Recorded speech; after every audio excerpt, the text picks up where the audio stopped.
So I know this was way after it came out, but this season kind of broke me, to be honest. And I spent the last couple months just meditating, trying to put my mind back together. And I realized the genius of Rent a Girlfriend Season 3. And the genius is that it is an intellectual tour de force that covers the greatest political and philosophical issues of our time. In particular, I think it finally refutes the concept of accelerationism.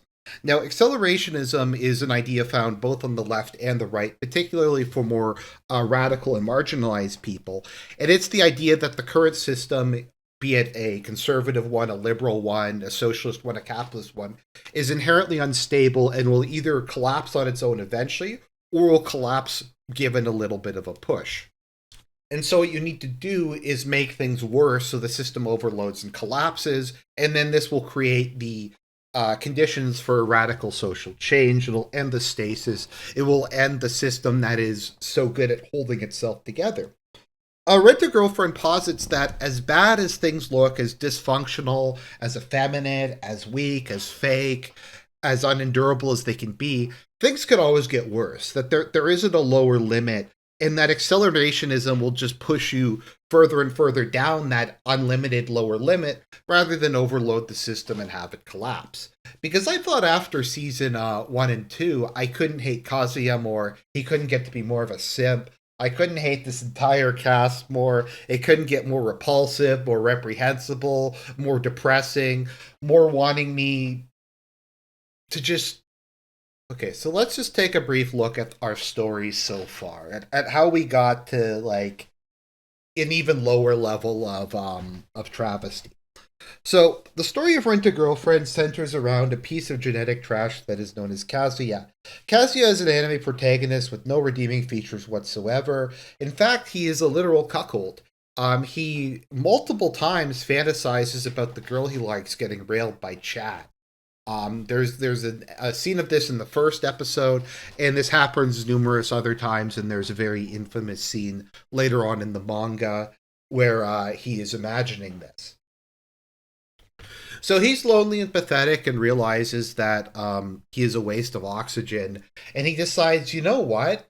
I'm going to rent a girlfriend. I'm going to pay a girl to pretend to like me for an hour and to go on a date with me. And he gets Chizuru, and Chizuru goes on a date with him. And Chizuru is his ideal woman, and she's so nice to him. She's so loving. She's so caring when he's paying her that he falls in love with her. And he immediately like gets upset that she's a rental girlfriend and she's going on dates with other guys. And he resolves that he's just gonna like stalk her, and his entire life becomes like making money so he can pay her to pretend to be his girlfriend. Now, this whole concept is really pathetic. I'm going to be honest. If he just hired a prostitute, it would be way less pathetic, and I could actually understand that. But this like parasocial thing is just it just says something. We live in a society. So while he's going through this, he runs into another rent-a-girlfriend named Ruka. Now, Ruka is as beautiful as Chizuru, and she almost immediately falls in love with Kazuya and wants to be his girlfriend. And then some stuff happens, and she sort of blackmails him, but I don't fully remember. And so she becomes his girlfriend. And she's just extremely doted and loving. She like comes over and makes him food. She repeatedly tries to have sex with him. And Kazuya is like, look, Ruka, you're a nice girl, but I'm an incel. And if I actually have sex with an attractive woman and am in a healthy relationship, that means I couldn't be an incel anymore. That means I couldn't like brood about how like I want Chizuru, but I can't have Chizuru because Chizuru's getting fucked by Chad. So there's like an episode, and I did a endure of this where like Kazuya's sick, Saruka comes over and makes him turtle curry, and she buys the ingredients herself. And then she like nurses him, and then she's like, "Do you want to have sex?" And he's like, "No, I can't cheat on my fake girlfriend." So like in that scene, he jerks off in the shower, so he's not tempted to cheat on his fake girlfriend with his real girlfriend. And you can argue that Ruka kind of forced herself into the relationship, but he pretty continuously leads her on one way or another. He never denies it. Whenever Ruka wants to go on a date or something, he eventually caves. In season 3, he lets her call him by his first name. We also have Sumi, who's this other rent-a-girlfriend girl who falls in love with Kazuya, but she's just kind of there. She's just kind of there in the background. So the first 2 seasons of this is basically just Kazuya simping for Chizuru, proving that he's a waste of oxygen and a waste of genetic potential. He introduces her to his friends and to his family as his real girlfriend, and Chizuru's grandmother also thinks that he's her real boyfriend, and so they have to pretend and lie to literally everybody around them that they're in an actual relationship. And they keep doing this throughout. Now, there is a particularly disgusting scene where they're going to Christmas dinner together, and Ruka tells Kazuya's grandmother that she's his actual girlfriend, and Kazuya tells his grandmother that she's a pathological lying schizophrenic. And he just does that to his girlfriend because he's just such a piece of shit. So all this stuff continues on, and we come to season 3. It turns out that Chizuru's grandmother is dying. And she used to be an actress when she was young. And Chizuru, she's doing the whole rental girlfriend thing so she can afford college and she can afford acting lessons because she wants to be an actress. Now, once again, the most unrealistic aspect of this whole thing is why she would be a rental girlfriend. And the amount she gets paid is like $50 an hour, which is nowhere near high enough. But why doesn't she just be a Twitch streamer? I mean, she's an attractive woman. I'm sad to admit, with big boobs. She just has to wear a low cut top and pretend to play League of Legends. And she can make thousands of dollars an hour and amass an army of simps far beyond anything Kazuya could ever imagine. So, like, I don't even get it. Like, she doesn't even need to be an actor. She could just Twitch stream for a couple years, save the money, and then live off of it for the rest of her life. But no, she's going to be a rental girlfriend. Yeah, so her grandmother used to be an actress, and her grandmother's dream is to see Chizuru acting in a play or acting in a movie, starring in her own film. And it turns out that her grandmother underwent a surgery and that she's probably going to die soon, and she's never going to be able to see Chizuru in a movie. So Kazuya decides, you know what? I'm going to make a movie for this fake girlfriend. She's never, I think, referred to herself as my friend. She's just manipulated me and taken all my money. He blows through all the money he had for living expenses, and he has to work long hours at a shitty job in order to afford school. And the rest of the money goes to Chizuru to support her lifestyle. But he's like, you know what? I have to save the day. I have to save this woman from the pain of having her grandmother die without having seen her in a movie. So Kazuya's like, you know what? I'll make a movie. And I was just, and you can star in it. I'm just like, this is such a bad, I can't even imagine how bad this film is going to be. So Kazuya starts a Kickstarter, which is one of the few rational things they do in this show. Now, one of the many like unrealistic things is the Kickstarter doesn't immediately get fully funded. Now, they didn't even want to put it up on the website because Kazuya wrote it and it was complete and total shit. But like he begs them and eventually they put it up. And then he finds some crappy web novel and he's like, we could just use this web novel as the script. I've seen some web novels. Some of them are okay. A lot of them are really, really bad. Like a lot of anime series like Shield Hero or ReZero started out as web novels, and I've never really heard anything good about the web novel versus what it eventually became. So he just steals some random web novel. He goes to the film crew and the film club at his school and basically begs them until they can't take how pathetic he is to make the movie with him. And the cringiest part of all of this is he insists that Chizuru get paid because she's an actress and she's a professional and she deserves it. And Kazuya donates what's left of his life savings to the movie so Chizuru can take home a salary. He's still going to hire her as a rental girlfriend during this, of course, so he can keep giving her money other ways. I don't know where he gets all the money, to be honest. I don't know what kind of hours he's pulling at the karaoke parlor. But this is the level we've reached where to appease like his fake GF who he has this weird creepy parasocial relationship with, when there's like at least two other like nice girls who like him and would be in a relationship with him and wouldn't charge him money, specifically Sumi and Ruka. He doesn't want that. He wants this parasocial relationship, probably because he likes once again to think of Chad railing his waifu.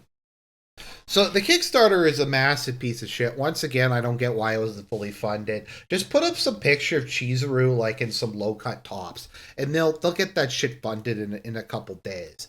So basically, the whole thing is going nowhere. And then Minnie moves next door, who's the next member of Kazuya's harem, and she's a shipper, and she ships Kazuya. And she's rude. She's like, "I'm gonna get you together," and it turns out that she's like a cosplayer and like an actual streamer or social media influencer or whatever. So she comes in and she fixes up the project, and she makes the logical thing where for a war for tears we have to give out like things that Chizuru's touched. So we have to give out like her hair brushes and her like hair scrunchies and old clothing, and that like all the simps will just donate money to get clothing that an attractive girl's touched, which turns out to be 100% accurate, and they raise a whole bunch of money that way. I should just send them like bikini pics or something, or do the jumping jacks for each 10,000 yen they donate or something like that. But yeah, they managed to raise the money, and they're able to film this shit movie. So of course the movie like goes really well. It's so great that people cry while watching Chizuru act because she's such a skilled actress. And we get a cringe scene where there's a cicada that's chirping, and Kazuya dives at it and falls off of a bridge and unfortunately does not die. I can't tell if it's a king move or not that he gets his girlfriend to help him hand out flyers to raise money for his fake girlfriend's movie project. So like he gets Ruka on board. He's like, "No, I don't have any feelings for Chizuru. I just want to help her out as an actress." That like, so this random girl who's not even your friend, you're doing all this shit to make a movie that you're not getting paid for, that you're paying her to make. Like, what kind of a logic is that? That he is paying her to make a movie for her to show to her grand, like it's the levels of simping we reach here are just kind of beyond all reason and beyond anything dreamed within the minds of man. We also have a cringe scene where they go on a trip to the hot springs together. Like a big aspect of this whole thing is Kazuya is constantly talking about how she's the most beautiful woman who's ever lived. She's perfect for him, and they're both denying that they love each other, but it's clear that they actually do. I like to think Chizuru doesn't, and she just realizes that Kazuya is the gravy train, and she's gonna ride that gravy train as long as she can. And Kazuya is such a freak of a nature and such genetic waste. He doesn't even like expect her to have sex with him in order to simp for her. Once again, if she was an actual prostitute, I would have a lot more respect for Kazuya, and that would make a lot of sense. That would make a lot more sense to me than what we wind up having. So eventually it turns out that Chizuru's grandmother is dying, and Chizuru's like, maybe I should tell my grandmother the truth that Kazuya isn't actually my boyfriend. And she's like, no. And then her grandmother says, people are 99% fake and 1% real, and the 99% exists to protect the 1%. I'm like, that's kind of the way a sociopath would think, to be honest. So her grandmother is like in a coma and she's dying. So Kazuya gets the final cut of the film. He runs to the hospital and they show the film to her grandmother, and she's able to wake up from her coma and watch about 5 minutes of the movie before dying. And Chizuru has accomplished her lifetime dream. She's started a movie and her grandmother's seen it. And then Then they have the actual premiere and everyone's like crying because it's like the best movie ever. Once again, can you imagine how bad a Kickstarter funded movie that costs like 10 grand starring Chizuru based on a web novel that Kazuya is producing would turn out? Like, we might get The Room 2.0, so maybe this would actually be good. I'm kind of sad we can't see the movie. It might be so bad it's like amazing, like the rest of this show. So after that, Chizuru is still depressed because her grandmother died. So Kazuya asks for an advance on his paycheck, not so he can take his actual girlfriend out or buy her a birthday present, but so he can take his fake girlfriend out on the perfect date. And he did all this background research. He figured out what movies Chizuru liked, what places she likes to go, and he tried to make her the perfect date. And at the end of it, she just starts crying because she realizes that she's been on a date with Kazuya, and even if he's paying her, it's not worth it. No, I'm just kidding. It's because she's sad about her grandmother. Um, and then she like acknowledges that she has to move on, and then I don't even remember this season really having an ending. It just kind of stops now that the movie arc is over. And Kazuya is determined to simp. He's determined to be an incel, to not tell Chizuru how he feels about her, to keep denying it, to have her keep denying it, all the while sucking him dry like the leech that she is. And that is Rent a Girlfriend season 3 in a nutshell. If you'd like, I could maybe endure a couple episodes. It's gonna be rough though. This was an interesting one to sit through. I will say one thing for Rent a Girlfriend: it's not boring.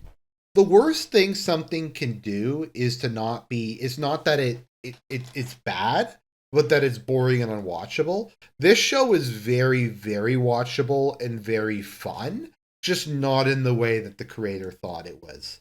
I feel like this whole thing is played straight. I Part of me hopes that this whole thing is a massive troll, and then at the end, Kazuya and Chizuru are not going to get together, and Kazuya is going to realize like what a loser he is and try to change his life. I don't think that that's going to happen though, because once again, this is a deconstruction of the concept of accelerationism. And the idea that there is no limit to how much of a cuck and how much of a simp Kazuya can get. There is no depths of depravity and degeneracy that our society cannot sink. And because of that, you have to be the change. You have to be the one who forces Kazuya to stop it. You have to be the one to thought patrol Chizuru. And if you aren't, then there will be no change and things will just get worse forever. Like I said, this is a very philosophical, a very deep anime that speaks to the greatest issues of our time. So God bless everybody. If people want, I can maybe do an endure of a couple of episodes. And I will talk to you all again real soon.